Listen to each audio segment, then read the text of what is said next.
Hi, everybody. Today we're very privileged to be speaking to Trudy Giese. And Trudy is a very good friend of mine and someone who is a terrific entrepreneur. She runs and has founded the very successful boutique search firm, Hi-Tek Dynamics, very well known, especially in the biotechnology communities where we first met. And Trudy has a terrific story to tell us about her transition from, being a scientist and, to going into business. And tremendous background and very successful and very good at coaching people. So we're also going to have some really good tips for people looking for jobs in the future as well, or making a career move into something else. So Trudy, welcome and thank you so much for taking the time to speak to us today. Thanks very much for having me, James. This is very interesting and exciting, actually. Really Well, appreciate it. And thank you for the intro. well, thanks so much for doing this because one of the things we want to do is give something to people who are really looking to make a move either upwards in their career or laterally or maybe even into some other things. And it's all about the mindset and really being able to take your skills and transfer them into different areas so you're not starting from scratch all the time because people have a lifetime of knowledge and information and experience that they can apply to other areas when they think about it in the right way. And Correct. so basically, Trudy, we've known each other for quite a while, and I know your story, but I'd like to get into it a little bit more and hmm understand your trajectory. So you started out as a scientist, actually, a very high level scientist. I did. I transitioned from obviously from college, graduate school, and I just really found it interesting. I wanted to challenge myself and see, how much I would engage, how interesting I found it. What could I do? What could I accomplish as a scientist? And for about 7 years, it was actually quite exciting. My last position, I got to work for a gentleman who was world renowned in cardiovascular pharmacology. And I was amazed when I interviewed with him that I had just read a couple of his papers the day before, and I'm sitting in front of him thinking this can't be the same person, but it was. And so that was quite an experience, and I learned a lot. He really had quite the reputation. But I got to a point where I found myself needing to be around more people and not just the test tubes, and everything else that goes with being a scientist. You are cloistered to a Mhm. great degree. And some people that suits them very well, and God bless them. I'm glad we have research scientists like that who make careers out of it, but it really wasn't for me. And so I had applied to medical school and realized what it was going to cost to do that, and decided through a friend of mine, someone who called on me in the lab, suggested that I try sales, medical sales. And I thought he was out of his mind. I thought, I have never took a business course, have no idea, sales reps call on me day and night, but I really had no semblance of what they did and how they did it. And he pushed me and I gave it a shot. I thought, what's the worst that could happen is you fall flat on your face, you pick yourself up and try something else. And I thought I would do it for a year or two, sock the money away, go to medical school. And I ended up liking it so much that I stayed and never looked back. I just stayed in medical sales for about, oh, almost 11 years. And then I was looking for a new career trajectory and went to visit a recruiting firm. And they called me about a week later, and I thought, wow, they found me something to talk about. So I went in, and lo and behold, they didn't find me a position. They wanted to know if I'd consider working for them. And again, honestly, that's exactly how it happened. I was flummoxed. I was, why? And they liked my personality and my energy. And so we spoke about it for a few weeks, and I spoke to my husband, and he said, why not try it? It sounds like something you can do. You're good with people. And I had already been in sales for 10 years. So I had, connections. So I knew some companies that I could call, et cetera. And they had been in business for a while themselves. And so I took the plunge. I Mhm. took the plunge. I was just young enough not to be so concerned about couldn't I, I just thought, you know what? I have skills, obviously they see. I have skills that I know that are already mine. Sorry about that. And so I went for it. I just went for it, and I ended up really liking it. It took a while. I'm not going to say it was, wonderful on day one. Um, it was, sitting your seat down when you're used to being out in the field and making phone calls every day, until, you started to build a pipeline. People got to know you in a different way.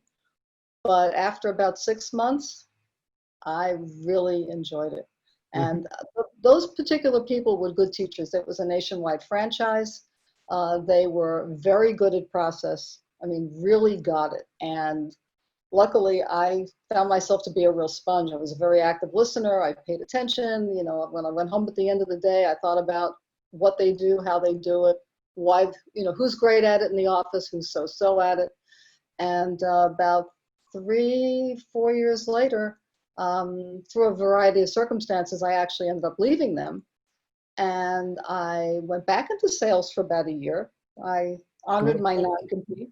Hmm? what type of sales, Trudy, did you go back Uh, into? okay, I went back into, actually, it was hematology sales, working for Coulter Electronics. Okay. So yeah, right. So that was fun. That was fun. They still had about 85% market share at that point. And so that was a lot of fun. But I found that I missed the recruiting, and I had a friend who actually recruited me to that position. And I called her one day and I said, "What would you think about having a partner?" Because she had never had one before. Okay, well, let me ask you this. If we can go back for a second, going Yeah. from being a scientist to Mm-hmm. being, somebody doing medical sales, Mm-hmm. I'd like to get into how you leveraged the knowledge that you already had Ah, okay. into medical sales, into creating a new career, essentially, where you're starting not so much from scratch, because if you don't look at it as starting from scratch and Mm-hmm. really pull your skill sets into it, then you have a head start, as opposed to somebody just coming straight out of school, say, for example, and going into medical. Correct. So yeah, that transition was interesting. So how I actually made that work for me, I realized right from the get-go that I had no sense of sales process. My boss was a very nice man, first person to give me a chance in sales, but we had, one-on-one in the hotel room to sell me a pencil, right? Mhm. And I remember saying to him, "You make me nervous. I can't do this. You have to take me to an account and just throw me into the deep end of the pool, and let's see what happens." And so we did. And I realized very quickly, as I said, that I didn't understand sales process, but I knew my science. I knew I could hold a conversation. And that's how I approached sales until about a year later, when they actually had formal training. Mhm. So that's what I did. And actually, I have to say, he was a little surprised.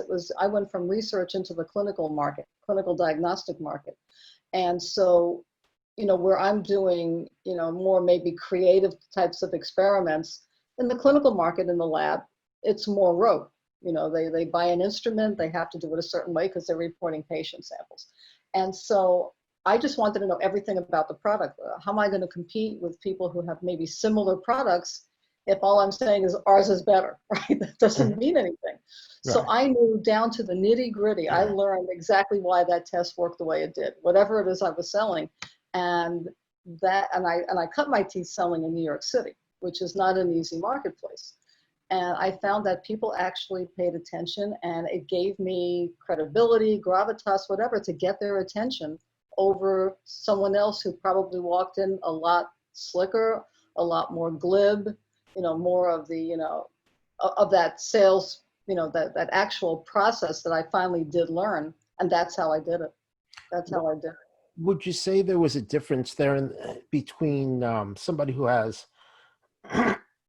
knowledge of the product Hmm. and understanding of the product? I found it to make a big difference, because anybody can, as they say, kind of spew the company line, and you can talk about it, and you can even detail it down to the nit. But if you really don't understand why it's working, right, Mhm. then you really lose your edge against the competitor. And then you get into a case, without going into a whole thing, about you're just basically dropping price. Hmm. And I just thought that was a horrible way to sell. If I'm proud of what I'm selling, and I was actually, I worked for a couple of really good companies, then there was no reason for me to do that unless, unless my boss said, that we're going into a very competitive arena, high volume. And even then, you could still scale that so that you weren't giving it away when there was Hmm. no reason. Right. And then moving into the recruiting world, Hmm. did you find that that experience helped, that real understanding of what those jobs were from having done them? Yeah, well, especially the sales, especially the sales. I dabbled a little bit, so to speak, in marketing. So I Hmm. had an idea of what really makes a good marketing person. And that's something that actually stuck with me all the time I've been recruiting. The best, I think, just not to get too far off the beaten track, but the best marketing people, in my opinion, come out of sales because they've seen the customer in real time. Hmm. And I've coached a lot of people who want to make that transition, from sales into marketing, with that in mind. They're out there every day and they're actually marketing a product. The only difference is they're marketing it to sell it, not just for the pure marketing piece or the SWOT analysis, whatever. They're doing it in real time. They see how customers react.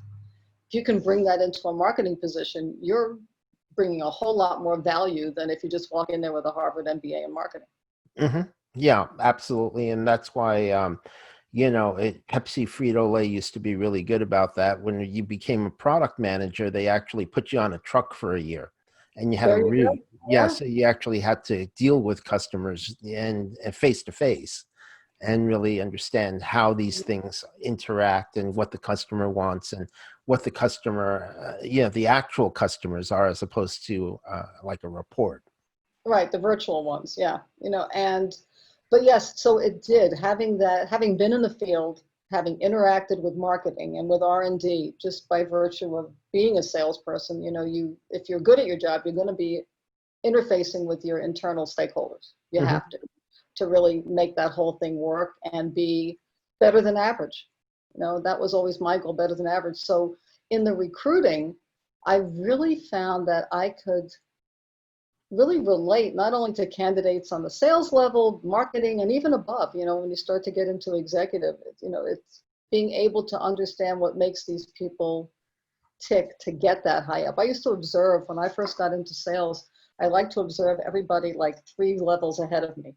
Hmm. How did they get there? What made them so special that they're in those VP roles, they're in the director and senior director roles. And I really observed how they, especially at meetings, because that's where you really get to see them, how they really interfaced and managed, talking with everybody, how they handled themselves even during their presentations.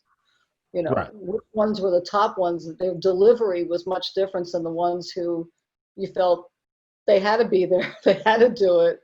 This is my canned presentation, but there was no real passion behind what they were doing. And the Hmm. ones that I admired and the ones that I look for when I recruit are the ones to me that actually have a passion for what they do. And they're out there. Hmm. Those individuals are out there. Exactly. Well, so then you moved into, you asked someone, do you want a partner, and go into to Okay. go on your own. So she said, you know what, let's meet for lunch. She had never thought about it. And she knew I knew how to recruit because I had been with this nationwide franchise.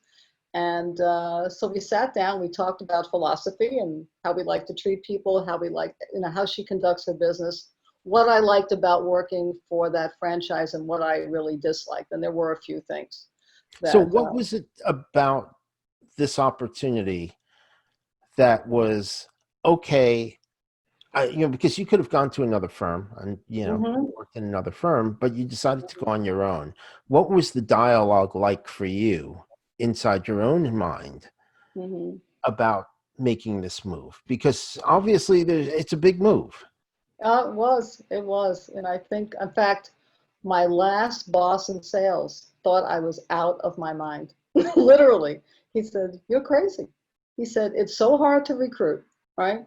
And you're doing well in sales. And why would you do this?" And I'm like, I'll tell you why.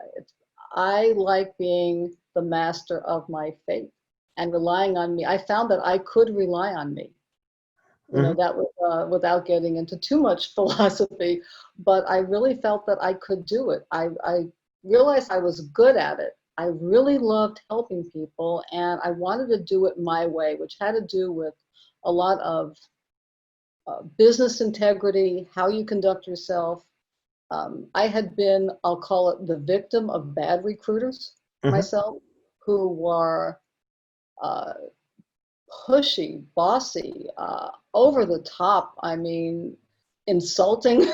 I thought this can't be the way that you're actually going to want. People are going to want to work with you. I Right. mean, it astounded me how bad some of them were. The woman that I called and said, "Would you want to be my partner?" She was a class act, for lack of any other way to put it. She was professional. She was polished. She learned a lot of her trade craft when she was with Abbott. So she Hmm. was with a big corporation for a while, in a HR talent acquisition department. So she had that finish to how she worked, right? And and I trusted her, and I Hmm. trusted her. And so, but yeah, but going out on your own, it was a little crazy. And in the beginning, I, made some stumbles. It was you're confident one day, you're unconfident the next. Um, but about a year or two into it, I was at a crossroads and had to decide, am I really going to do this, for my career, or do I want to go back to sales or go back to medical school? What? Hmm. And I literally woke up one morning and had this interesting epiphany for a lot of reasons and thought, I can do this. I can do this. And that sea change in my brain was huge. I mean, I'm not exaggerating the point. It was huge. And from that day forward, starting the following week, my business took off in a way I never expected it to, because my internal workings said, you can do this and you can be as successful as you want to be or not. Hmm. And the company just grew, and the first year I don't want to exaggerate, but I'll tell you in a moment, we probably quadrupled our income, and it just kept going on from there.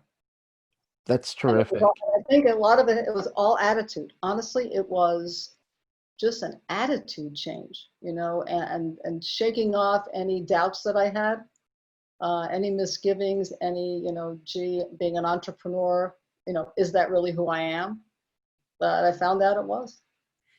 Yeah, let's explore that a little bit, because Hmm. that's really interesting. I know it's very, it is difficult. It's a difficult road for anybody. Hmm. Obviously, if you were, brought up as an entrepreneur, Hmm. if you came from an entrepreneurial family, maybe you learned a lot of lessons earlier on. And I Hmm. know you had some people very entrepreneurial in your family, but I don't, I think you were more geared towards the sciences originally in your Yes. education. Yes. And so, I think that goes towards having that mindset shift Hmm. that you just talked about. So, if we could talk a little bit more about that, and kind of what were some of the things that shaped that mindset shift for you as you were, going through it, just before you had that Hmm. epiphany. What was happening, in order that led to that? Led to the I'm going to do it and it's going to be Yeah, what I do. Yeah. exactly. Um, feeling like I was failing. Hmm. I really didn't think that would happen. And I felt many days stuck in mud. If something didn't go right or a position didn't close the way I expected it to, Hmm. I found myself just stuck, which wasn't like me. I had this like real inertia, you know, and I think a loss of confidence, to be quite honest. And my partner, Ginny, at the time was very supportive. We had many talks about it. I'm surprised she didn't leave me after the first year, because I can, it was difficult. And then, but the more I got into the can I do this, the more I realized I wanted to do it. I didn't want to do anything else. I felt like I had something to contribute and I could really help people with their careers, not just make placements, make money, because like I said, I had been on the receiving end of that, at least attitude. And Hmm. when that attitude is coming at you. You've been doing this a long time yourself and very good at it. And so having having ethics in the way you did the business, and I just knew that I had that drive, and that's where the epiphany came from. And it Mhm. was, it happened one morning, and it just, I'm glad it did. I'm really glad it did. Well, it sounds like from what you just described that there was a shift in your internal dialogue from questioning to act, can you do this? Hmm. To really think about in terms of what you actually want to do, Hmm. which is a Yeah. totally different dialogue to have. Because if you ask, can I, Hmm. you get a yes or a no or a maybe, Hmm. right? But when you have something that you actually want and clarify that, it gives you something to go towards. It does, and it did, and it did. As I said, it amazed me how, without really thinking about it at the time, my attitude changed. I used to think that people who, way before this, if you were constantly goal setting, it was like, oh, really? You're going to put the little note up on your visor in your car, and you're going to look at it every day, and it's going to make a difference. But it actually does make a difference. If you put that in front of you and you say, this is what I want to do, then this is what I'm going to do, and I'm not going to have the excuse that I can't do it. Hmm. There was no reason that I shouldn't. And I had a supportive husband at the time who gave me the berth, so to speak, the wide berth to say, to try it, to do it and make it happen. Hmm. And that was a big thing as well, that we were, partners in that sense. He was in a completely different industry at the time. And he said, look, you seem like you really love this, and you're good at it, so just go for it. Hmm. And I guess I agreed. So I did. But you're right, it's hard to explain that switch that comes on, but I think it probably comes on for other people who want to work for themselves or feel that they have something to contribute. How are they going to do it, right? And I think if you, so like these little blocks line up, right, in your Hmm. head. And it's like, okay, I can do this, I can't do that. This is what I'm great at. I have this skill. I need to work on that one. And they all just came together literally one morning. And I was like, that's it. I'm not going back to sales for as much as I liked it. I didn't want to go through the rigors of medical school, mostly because when I study, the world is blocked out, and I became more social, I think, as Hmm. a human being. I think I would have been a very good physician, but I think there are second acts and second choices in life that can become your first choice.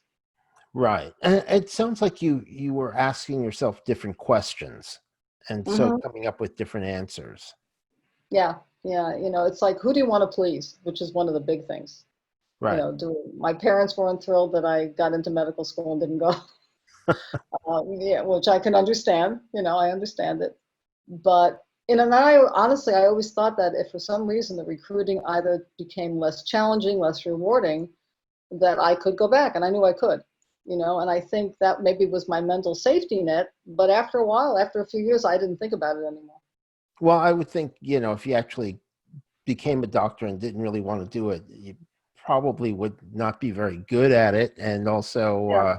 it wouldn't be very good for the patients either. So, No, I mean, like I said, I knew I would be good. It's a whole different set of emotions and different things that you have to set up in your own mind to be a really, what I would have wanted to be, a great diagnostician. mhm. And but medicine changed along the way too. It wasn't when I first started thinking about it what it looked like then. It became very much more of a business than it ever had been, Right. than actually the practice of medicine. And I have a family full of physicians and lots of physician friends. It just didn't seem like what attracted me to it and what drove me to spend that many years in school wasn't there anymore for Right. me. I mean, there's still people who love it, and God bless them. I think it's great. It just wasn't for me anymore. Right. Excellent. So, what were the surprises that you had when you first started your own business? Oh dear, surprises. Um, well, that I could actually sit still at my desk. To be honest with you, that was the first thing. It took a few months. Hmm. It takes a lot of discipline, to get up, to really motivate yourself. You're home, are you going to sit around in your pajamas? What are you going to do? Who sees you? Um, Well, now but I, that's changed, obviously, since right, we did it. obviously, but back when I started back in I started with the franchise in 90, 91, 92, and then I went into business, yeah, with Jenny about 94. So, yeah, but it had started to change. But the surprise was that I could actually discipline myself. I was an early riser anyway, and and so was Ginny. So we would, have our early meeting at like maybe 6:30 in the morning on the phone, and just get started. We were on the West Coast. We had clients on the East Coast, and we thought, well, let's accommodate them. We're early birds anyway. And it just amazed me the energy I could have that time of the morning to actually conduct business. Hmm. So that was one surprise. The thing that didn't surprise me, it took me a while to not want to be out in the field. Hmm. And I was surprised how much I missed that. Like I said, it took about 6 months to get away from that. But I could sit for like 2 hours at a time, and then I'd be calling my former clients and asking them if they wanted to go to lunch. I'm not, and they would say, "Oh, I didn't think you were our rep anymore." I said, "Does it matter?" And we would go. But so that was one aspect of it. From the other aspect of it is just having to organize everything yourself. Hmm. Everything. How we did business, how we entered data. Um, what process did we want for interviewing candidates? What do we need to know from them to be their best advocate, right? This is all on us. Now, Ginny had been doing it for a while. I had some time, obviously, with the franchise, but the go-to person turned out to be me. Hmm. You are the go-to person. Yes, you can commiserate with your partners, but really, you're all entrepreneurs, and the go-to person is really in you. How do you want this business to come across? What do you want it to look like? And every move you make when you're out with the public, right, whether it's a client or a candidate, every move you make, everything you say is shaping who you are as a company. Hmm. And I became hugely cognizant of that all the time. It's basically your brand. What is your brand? Who are you? Right. Okay. That was So, that was that was a it was a surprise in the sense that when I woke up to realize it was all about me. I had to figure it out. Yeah. well, that's good. I mean, let me ask you this then. How Mhm. have you seen it change over time, and where do you see it going? So, what should a potential budding entrepreneur know or learn about setting up a business, moving forward in it? And, really, I think there's a lot of systems, but if you don't know that they exist, or you don't know how to set up your taxes, you don't know how to set up, all these other things, your company, Mhm. um, you can get yourself into some problems down the line. You can. And so I was fortunate. I knew how to set up the recruiting, right? How I wanted to recruit, how I wanted to be perceived, how I wanted to help people. From the structure of the business, I honestly did not really know. And I think I didn't want to know, in the sense I wanted somebody to do that for me. And luckily, my husband has a good business head. And he went and found us an excellent, if you're going to be in business and you're going to make a certain amount of income, then you definitely need a corporate attorney, or somebody who's going to be able to tell you how to set up your bylaws, Hmm. your structure, everything. And I think that's important for any entrepreneur. You can start off, so to speak, by the seat of your pants, but once you start to get serious and you think you have a viable business, whatever that business may be, whether it's something that we do that is, we sell people, right? And so to speak, right? We're not selling a product, right? But we're selling something uh, much more important in a sense. These are people's careers. It's their livelihoods and everything. But with the structure of the business, you really need to tap into people that at whatever level, to ask them either if they've done this before themselves, or what it might entail, so that you have that underpinning, right? That you have a structure, and Hmm. then you can sit back and know that yes, we're doing our taxes properly, we set up our business properly, we're conducting ourselves properly. right down to what can you ask a candidate and what's legal and what isn't. All these things, at least in our business, right, in Mhm. recruiting. Other people's businesses have other legalities they have to be cognizant of. But for this, we really needed to know. And once you have that in place, then you can get up in the morning and go about doing what you have the passion for, which is the actual recruiting. Mhm. Right. Right. But entrepreneurs really, you need to have your ducks in a row. Mhm. I'll give you one example. And it's how you proceed too. I interviewed once, when I was in medical sales, with a gentleman who invented an instrument for the clinical lab. And so he was the first person they had me interview with, and he's in his office and he's very entrepreneurial and he's got his feet up on the desk. And he's like, yeah, I invented this thing. It turned out to be actually an excellent instrument. It was the Cobus, right? Mhm. But he's looking at me, he's like, I invented this thing. It's great. It's wonderful. I don't care if they use it to make yogurt as long as I make money. I'm looking and he's the entrepreneur, right? Mhm. And I actually turned down the job because of him. I knew the VP of sales and I trusted him, but I said, if your CEO is that cavalier, I don't trust the structure of what you're doing because he's Right. directing traffic, and I mean, really at the time I was single when that happened. Why would I leave a really good position to do that? Mhm. Now, honestly, it turned out to be a really good instrument. They ended up selling it to a big company. But so that kind of thing, it's like he was an entrepreneur, had a great idea, but he didn't come across with any kind of structure, understanding, didn't care. It sounded like he was more of an inventor than an entrepreneur. Well, that too. I mean, he saw himself as an entrepreneur, right? Yes. Because it was his company and his invention. And there is a difference. You're right. You can invent something, or you can be the person who's out there marketing something, and you're the entrepreneur because you're taking it off the drawing board and making it live. Right. You're Well, giving it substance and legs and structure. right. Exactly. So let me ask you this, because obviously, let's move into some things for potential candidates and give them Mm-hmm. a little bit of help, because I think there's a lot of anxiety about what the job market's going to be looking like. It was booming, then obviously with the COVID, everything, slowed down. Mm-hmm. Um, but things are opening up again. I'm seeing this in a lot of They are. different sector, and people are wondering, are their jobs going to exist, or should they be looking for something else? Mm-hmm. What's going to happen? And so, tell me a little bit about your ideas on how should people approach either going back to their old jobs that open up again, they've Mm-hmm. been furloughed, or approaching something new.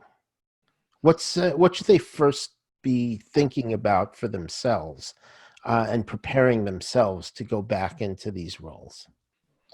So I think the first thing is to take a real good assessment of what's happened maybe in the last year before all this craziness hit us. Hmm. How are you doing in your position?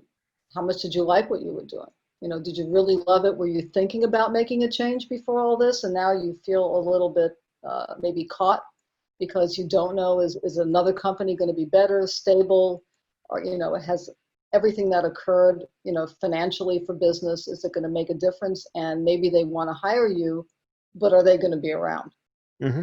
And so, I think that's where a partnership with a recruiter actually can come in pretty valuable. It may be a valuable part, of interplay, because we see it from the standpoint of the client, and then we can translate that to what we're hearing and seeing to the candidate.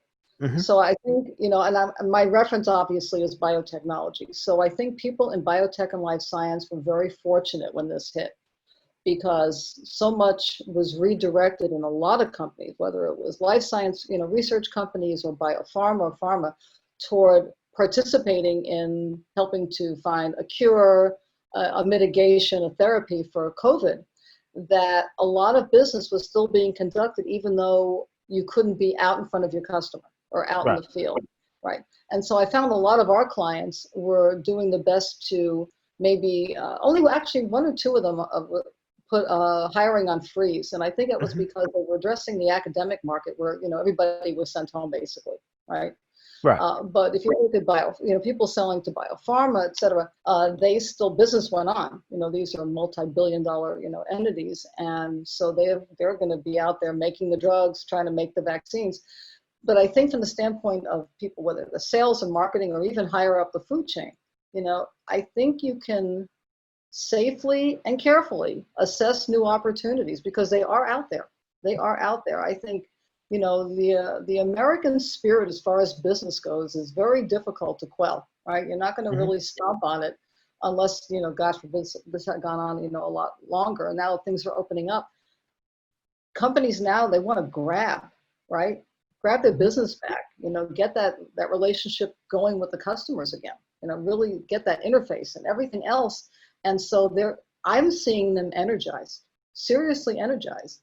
And so I think that, if somebody really wants to make a change, right, and they want to look at something that'll, get them out of bed in the morning, I think if they take a good look at their skill sets and what's been driving them maybe the past 2 or 3 years, depending upon where they are in their career path, early on, mid, or, I want to go someplace where I can retire. I think that's a conversation to have with a recruiter that you trust. Mhm.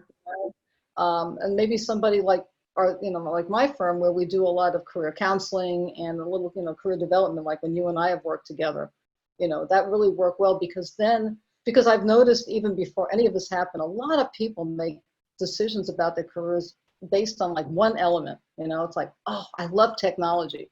Got to chase, got to chase, got to chase. That doesn't always work out from the standpoint of how you're presenting yourself in the professional market, right? Well, I think one of the things is they, they'll make a broad statement like, I like technology. It's like, Yeah. well, what about technology do you like? Hmm. And I think once you start narrowing that down and clarifying that, then you can actually go back up and broaden out and really target those things that you actually like about Yeah, technology, because exactly. And it's technology is also, everywhere now. yeah, exactly. And it's like, are you leaving your job because you're bored and you're just looking for that next great thing to sell, which is legitimate. You can go out, do that for 2 years and then switch again. The only thing is, it depends on, do you want a job or you want a career? Hmm.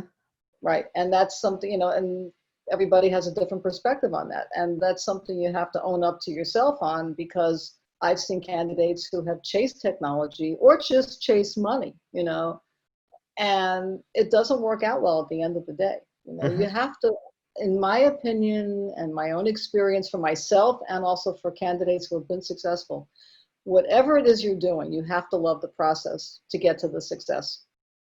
Right. You can't look at somebody and say, oh, they're selling this, I could go out and do that and I could make all this money. But if you don't like the company per se, right, or you're not crazy about the person you're reporting to, the elements have to come together for it to make sense for somebody to either stay in the job they have or chase a new one. And I think with everything that's going on now, it's probably actually a very interesting time to reconsider options. Hmm. I've talked to a few people in the last few days, and well, I don't hate my boss, right? My boss is nice, my compensation's good, though I would really love to be able to do X, Y, or Z, right? And I tell them, if you like everything and love everything you're doing, then now's a good time to consider something else, because you have no pressure Hmm. to make that move, right? And I think for a lot of people, but I think a lot of people too are skittish. And what you need to do on that end, in my opinion, is really assess your skills and your attributes in real time. Right. Understand that if maybe when you walk into a lab or wherever it is you're doing, people just really react well to you, right? That you have this air about you. You're knowledgeable, you're confident, you have great follow-up. It shows every single time you go out into the field or every single time you go to a marketing meeting or an executive meeting. Really understand who you are as a professional. A lot of people never take stock on that. They're just, I'm doing well, I don't need to think about it, right? Right. Yeah, but if you do, then if you want to make, let's say, a big transition, maybe from sales into marketing or marketing into business development, and you're like, well, how do I go about doing that? They're not going to look at me because I don't have this or this. Then you've got to take a step back and say, what makes you think you don't? As Hmm. we talked about earlier, you have to understand that you have transferable skills. I won't say that, if somebody wanted to ask me about this one, you can't be the VP of marketing at Nike and think you can be the VP of marketing at Bristol Myers Squibb. Right. That's not what I'm talking about transferable. The title doesn't transfer you, and even some of your responsibilities don't. You have to understand your marketplace, right? Right. So that kind of transition I certainly don't suggest, but you can transition if you really know what you're all about. Yeah, exactly. I think Sometimes that's there's putting it on paper. I'll make candidates, talk about it, or just write me a paragraph. yeah. Write me a paragraph and Can you tell me who you are. maybe describe, a very simple exercise you give your candidates on doing that? Okay, so what I'll do is I'll say, let's say they're interested in a particular opportunity, and I'll say, okay, so tell me, or I have them just write down for me. So what do you understand? Whoops, sorry about that. What do you understand about the marketplace? What do you understand? What makes you great at what you do now, and how's that going to transfer for real? In other words, what are you actually going to bring to this new company? And it could be actually any new company. It's like really assessing themselves it's like a self-identification. Hmm. What are you, it's like, what are you really good at, right? I don't want to hear weaknesses, but what are you really good at, right? Um, what do you stink at? Right? What don't you do that you should do that would make you even better at what you do, right? What little thing, right, that makes you maybe undisciplined, or you're procrastinating, you could put it off, which would make you not just good but superb, Hmm. right? Really think of, and I tell them, be honest with themselves, and that it really seems to help. It really, especially in, I think, some people in their younger part of their professions, where they're a little newer into it. Um, because sometimes it's like, I really haven't done much, whatever. Like, well, what have you done? What do you know now? What makes you think you could, put your toe in the water and succeed? Do you ever see that for some people, um, they actually don't know what they've done because they've concentrated on the things that maybe they're not as good at. They think about that a lot more than the things they are good at because those things are easy for them. Yeah, it's the human condition. That's the challenge to yourself. I had to do that to make the transitions I've made in my professional life. You have to put the mirror up, and say, okay, yes, it's like, I wish I could be better at that. I wish I could. Well, you're doing something right. What is it? And how do you Hmm. do it? And you got to sit and evaluate yourself. A lot of people don't want to do that. It surprises me that they don't, Hmm. but a lot of people don't. And so sometimes it's up to the recruiter or the career counselor or whomever to put that up and say, you need to tell me this so I can work with you. I Hmm. need to understand how you view yourself, because, and you know this really well too, you can interview somebody and talk to them a lot like we do. We spend a lot of time on the phone with candidates. It's not just a, hey, tell me about yourself, send me your resume. It's, I really want to dig in and know them. And if we don't ask enough questions, sometimes when they get to the interview, the one key question that you've already, that should have come up, didn't come up, they get asked, and it blows the interview. Hmm. And that's something I try to avoid all the time, because an interview is a somewhat artificial situation. You're performing to an extent, trying to be as honest and open, etc. But everybody's on their best behavior, and you want to get everything in that you need to say, but you have to be prepared to really field an out of left field question, right? Right. And if you know who you are and you really understand what you're doing there, right? Hmm. What you're actually doing in the interview and what you're supposed to be able to share and explain. If you miss that, they could miss out the job of a lifetime for themselves. Right. And in that case, I would suggest to a candidate to ask for clarification rather than just Mm-hmm. guessing. Yeah, it gives Try you, to it gives you understand that what they moment. really want to Yeah, know. You know? right. It gives you that moment too to collect your thought for a minute so that you can Exactly. actually respond. Yeah, which is Uh, great. It's like, I'm not sure I understand that question. Can you rephrase it? Yeah, Yeah, and people say, "Oh, well, they'll know what I'm doing." I said, "No, they'll know that you're paying attention." Yeah, I You always do like that. to It's put it. not rude. It's you're showing that you're paying attention to the interview. Yeah, I always like to, and there's a lot of people they're reticent, and this is what I've found is that not only do they not think about the things that they're good at, they're reticent to talk about them because it sounds like it's bragging, you know, Mm, and yes. most regular people are reticent about bragging, which is a good thing. Hmm. Nobody wants somebody who's just bragging about stuff. But I always say it's important for them to know what you've done.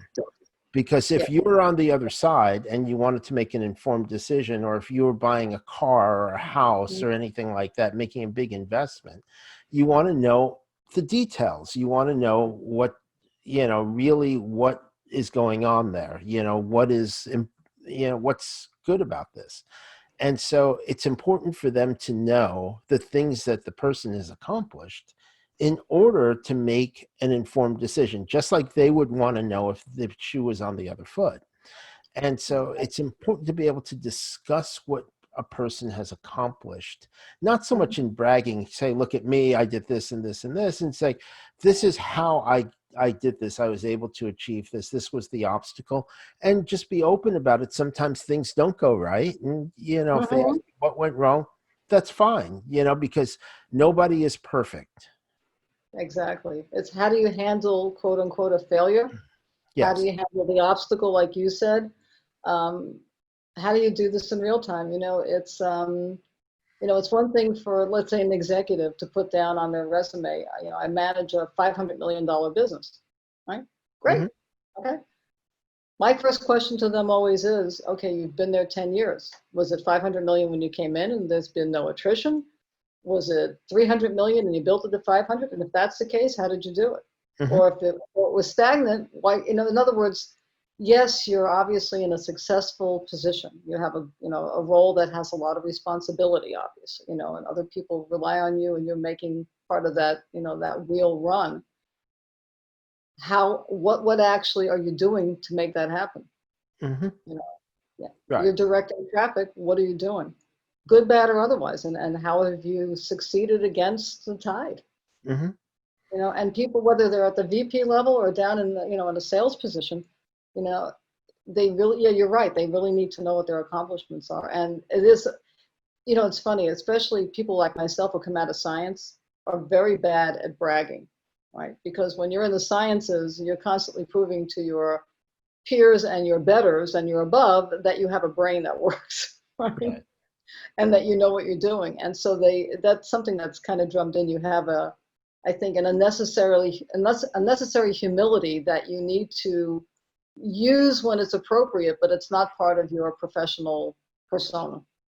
Right. That's not how Exactly. you describe yourself. Your humility is not going to get you the job. That's part of your ethical makeup and who you are, but that's not what you do.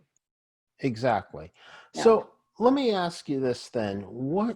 Uh, what do you think a candidate should do to get ready for an interview?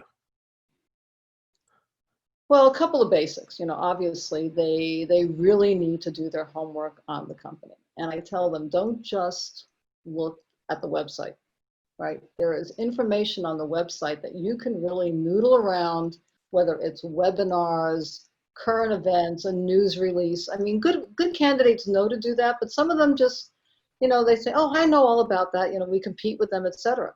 But if you really want to show the person who's sitting across from you that you not only can do the job, but you have a real interest in that company, right? Then you need to really dig in and see, what does this company look like to the public? What are they Mhm. telling them? How are they presenting what's been going on? Maybe they've had a few glitches here and there. How did they handle it? What's being said?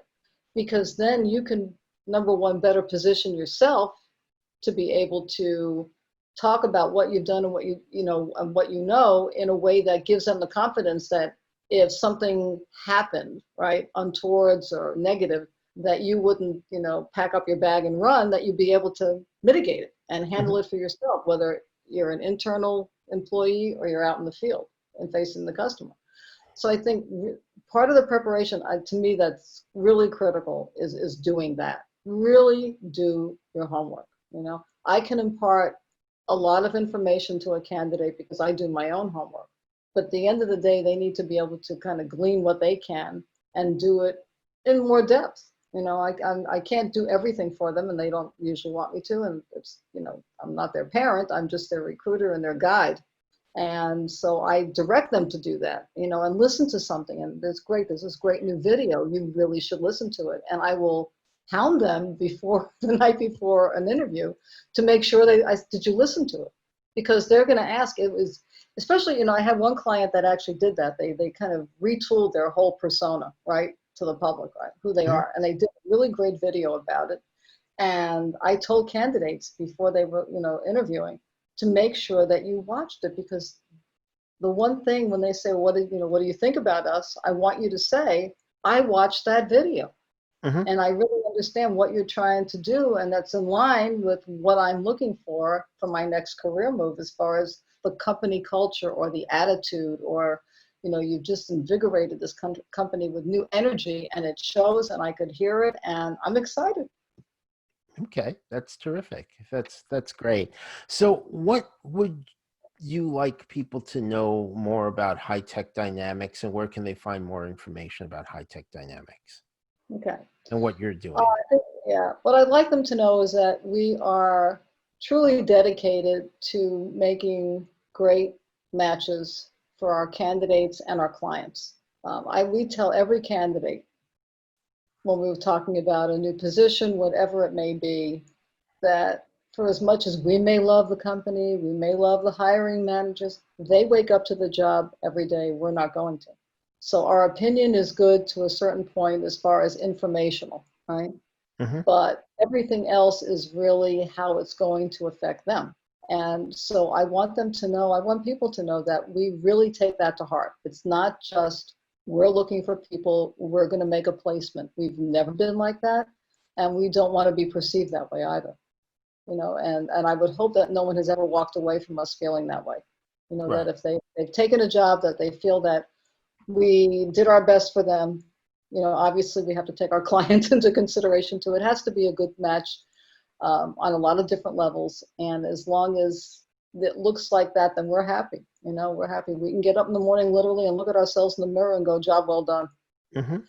Um, and I think that's important. And I think one of the reasons we really feel like that is when we were on the so-called receiving end of recruiting, and could tell, you know, which were the great recruiters and which were the ones we would never want to deal with again, that once we opened this business, that's how we would treat other people, Hmm. you know. And sometimes it sounds corny when you actually verbalize it, but we really meant it. Um, you know, at least call people back and tell them where they stand. Try to be honest with them. Um, be constructive. And we push our clients sometimes to the nth degree to get information. If they're turning down a candidate, that candidate is a professional and needs to and deserves to know within professional parameters Hmm. why they're not getting it, for as much as why they are getting it. Wow, you know, this is Right. great. And if they're not, they need to know. And so we take it very seriously. And that's why I think one of the reasons we love what we do. And we've made, like yourself, a lot of good friends over the last 25 years. Dare I actually Hmm. say that? But it's been a long time and we still love it. And so if people want to know more about us, I'm on LinkedIn Hmm. for one thing. And also we have a website, which is www.hightechdynamics.com. Okay, and we'll make sure we have that in the notes as well. Mhm. We'll have a link there. You know, and I take it you have roles that you're working on as well, so Yes, people we're can on the find that. website. Again, mostly in the biotech area, but Mhm. certainly if you are in that area, it would be good. But this advice, I think, cuts across all industries. You know, this is more general advice Mhm. that I think would be great for anybody who is either transitioning to a new role, a new industry, or maybe opening their own business. So, Trudy, anything else you'd like to add before we end? What I would like to say is that if you really have a desire to do something different than other people expected of you or that you expected of yourself, and deep down inside, you know you can do it, go ahead and give it a try. Really give it a try. It's been a very satisfying part of my life that I never, ever expected. You know, people ask me, how did you go from, as we talked earlier, being a scientist to being a recruiter? And I said, I didn't wake up one morning and say, gee, this is what I want to do for the rest of my life. I lucked out. It just, the beginning of it just kind of fell in my lap, but I took advantage of something I found in myself that I really enjoyed, creating something from scratch and making it work. And if you have it, do yourself a favor and try it. Go do Okay, it. Yeah. terrific. Well, thanks so much for taking the time. I really appreciate it. Absolutely. Thank you for having me. This has been enlightening for me. Some of these things I haven't thought about in quite some time. Well, So thank you, James. that's the whole Pleasure. point.